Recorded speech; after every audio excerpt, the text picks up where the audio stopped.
Welcome to this video. Today, you're going to learn the difference between cannot as one word, cannot as two words, and can't. And this channel is dedicated to helping you feel confident speaking English in public so you can take your career and your life to the next level. Now, before we go any further, make sure you subscribe and hit that bell icon so you're notified every time I post a new lesson. Now, let's dive in with this video.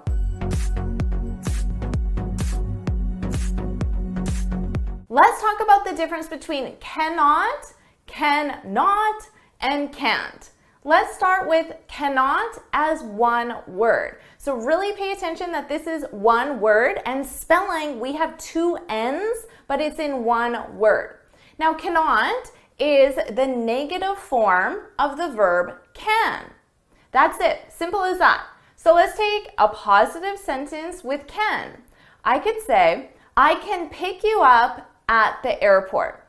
I can pick you up at the airport. That's a positive sentence. But if I want to make this sentence negative, all I need to do is change can with cannot. Remember, one word, two N's. So that would be, I cannot pick you up at the airport. So to make a positive can sentence negative, simply use one word, cannot, and replace that with can. It's as simple as that. Now, let's talk about can't.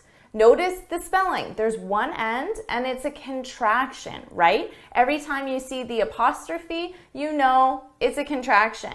So can't is just the contracted form of cannot. You can think of it as the short form.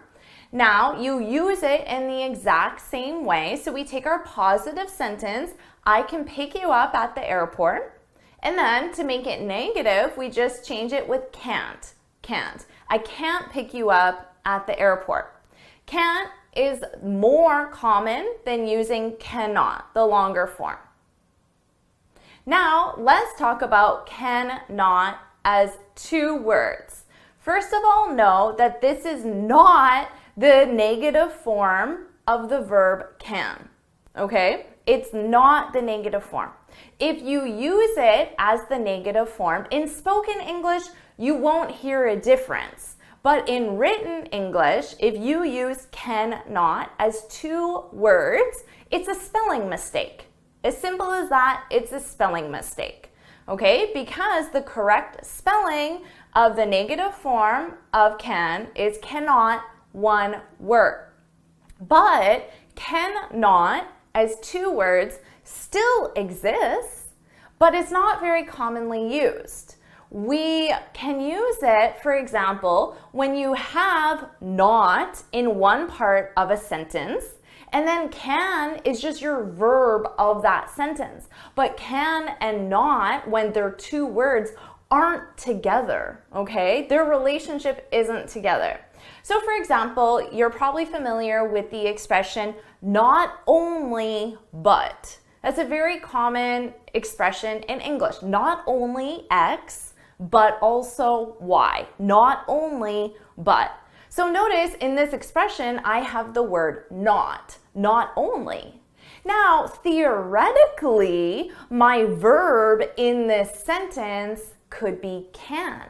And if that's the case, you might see can and not side by side, but they're not together. It's not making can negative. Not relates to not only but, or another expression that uses not.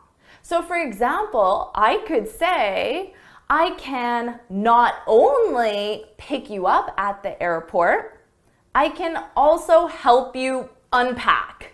Okay, just to give an example. So notice, I can now not only pick you up at the airport. So can is just the verb in the sentence. It's not connected with not only but. I can not only pick you up at the airport, I can also help you unpack.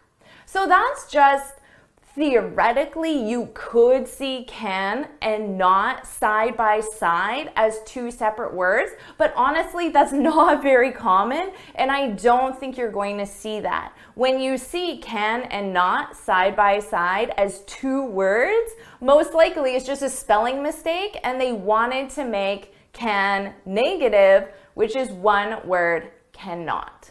So to summarize, cannot as one word is the negative form of can. Can't is a contraction of cannot. It's the most commonly used. Cannot as two words is possible, but it's not the negative form of the verb can. So now you know how to use these, and now, of course, it's your turn to practice.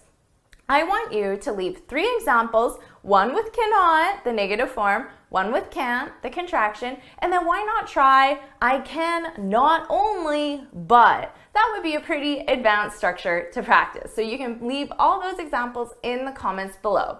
And if you found this video helpful, please hit the like button, share it with your friends, and of course, subscribe. And until next time, happy studying!